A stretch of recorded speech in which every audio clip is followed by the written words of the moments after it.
So next we're going to talk about ways to represent domain and range. So some of the ways are start and stop, inequality, interval notation, and set notation. The first one we're going to talk about is start and stop. So domain and range are always shown from least to greatest. So they're always going to be just how you're used to seeing it, least to greatest. It can also be shown from left to right.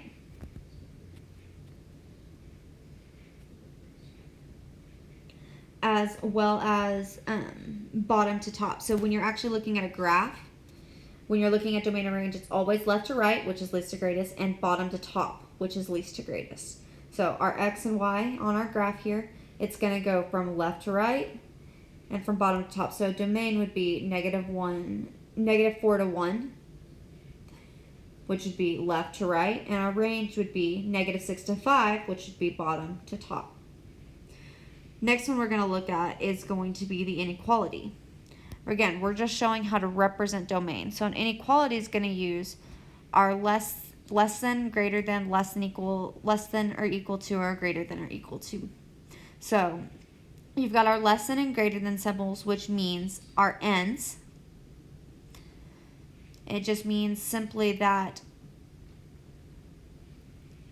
they're not included. So when it doesn't have the equal sign at the bottom, it means that the end is not included. So if it was the -4 from our domain, it would not be included in the equation. But when you have the less than or equal to, so you have that equal at the bottom, the ends are included in the notation. So to show this, on our domain, we could have -4 is less than or equal to x, less than or equal to 1. So in this one, the x's are included. Our range would be -6 is less than y, less than or equal to 5. Our next way to represent domain and range is going to be through interval notation. So I'm going to scroll down real quick. And now we're going to look at our parentheses versus our brackets. So open parentheses, close parentheses means not included, just like our greater than or less than. So this means that there's going to be a hole in our line.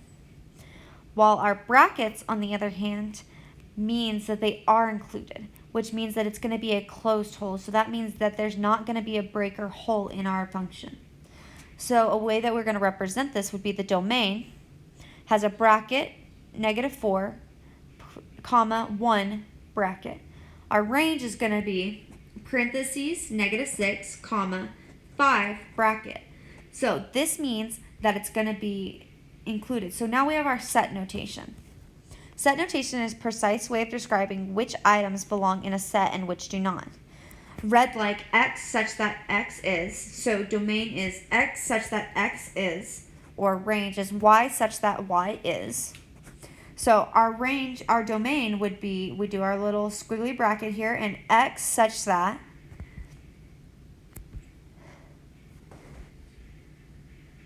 -4 is less than or equal to x such less than or equal to 1. Our range would be our little bracket, y such that y is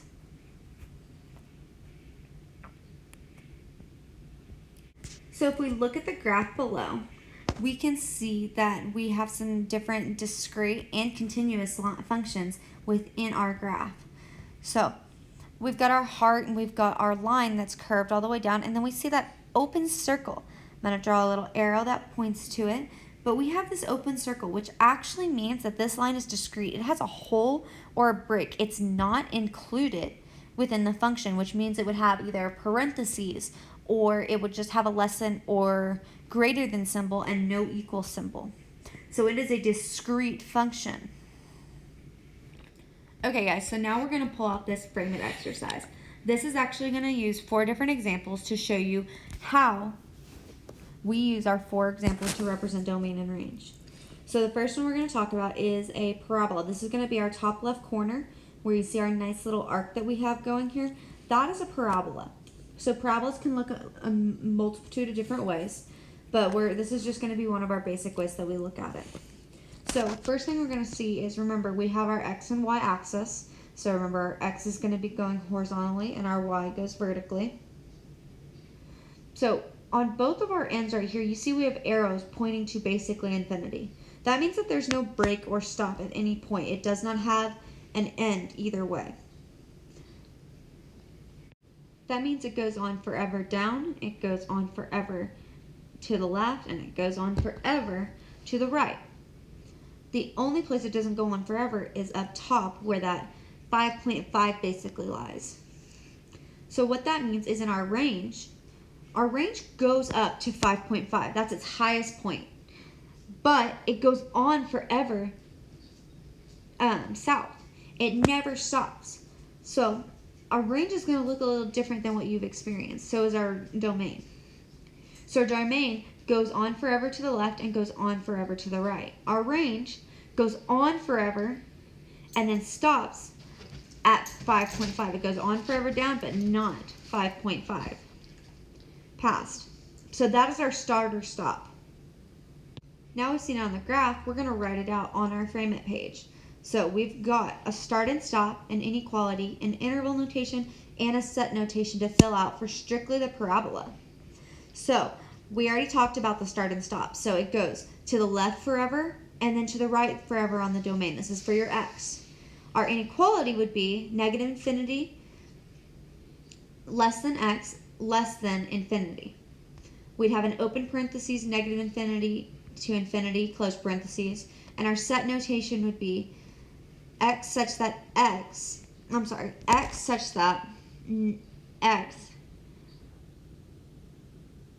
is relative. So basically you're saying that it goes on forever in both directions.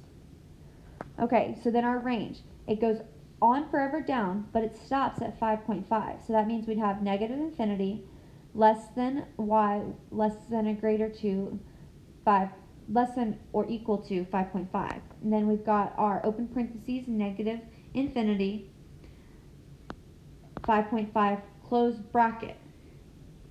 And then you have y such that y is less than or equal to 5.5. So if you notice, we used a lot of the ways to show that it's included or not.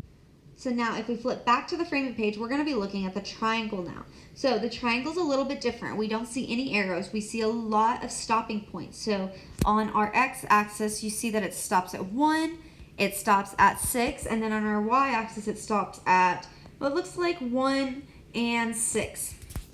So here we see for our stop and start again, our domain is going to start at 1 and stop at 6.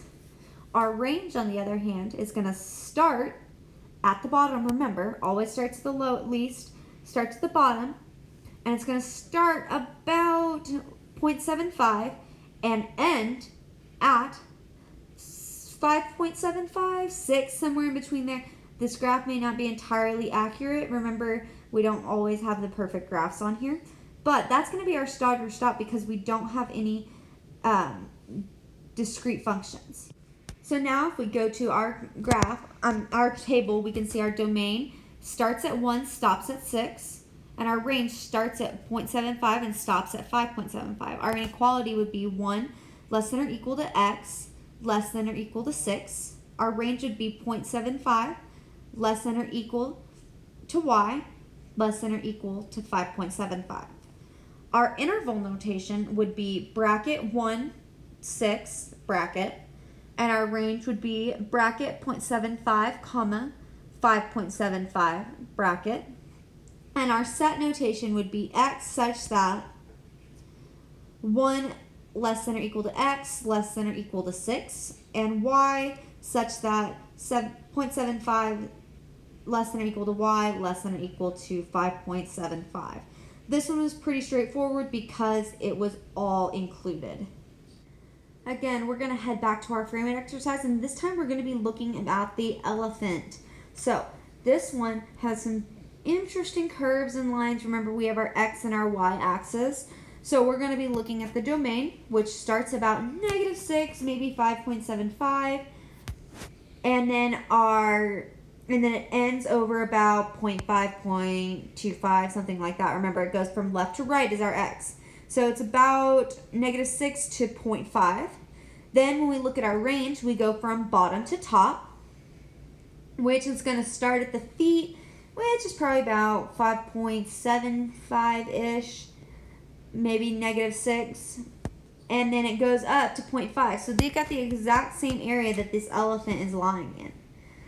So from here, we're going to go straight over to our table and fill in what we know. So our domain starts, remember our x-line starts at -6 and goes to 0.5, while our range does the exact same thing, -6 to 0.5. Our inequality on both, since they're included on everything, we don't have a break, is going to be -6 less than or equal to x less than or equal to 0.5. And our range is going to be the exact same, -6 less than or equal to y less than or equal to 0.5. Our interval notation is going to be bracket, -6, comma, 0.5 bracket. And then the same thing on the other side, -6, 0.5, brackets on both sides to close it off. Then we have our set, so x such that -6 less than or equal to x less than or equal to 0.5.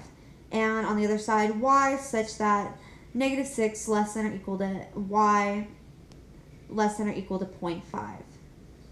So we're going to go straight back to our frame it exercise and look at our last one. So this one we have two lines, basically. One has an arrow and one has a dot that puts it in. So remember, our arrow represents going to infinity. It's never going to stop.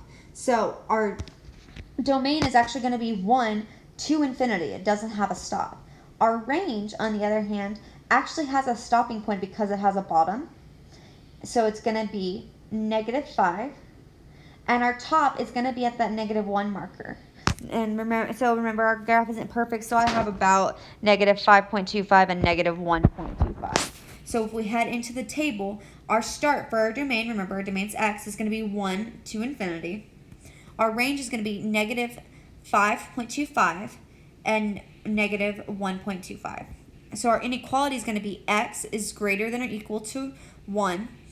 And our range is going to be -5.25 less than or equal to y less than or equal to -1.25.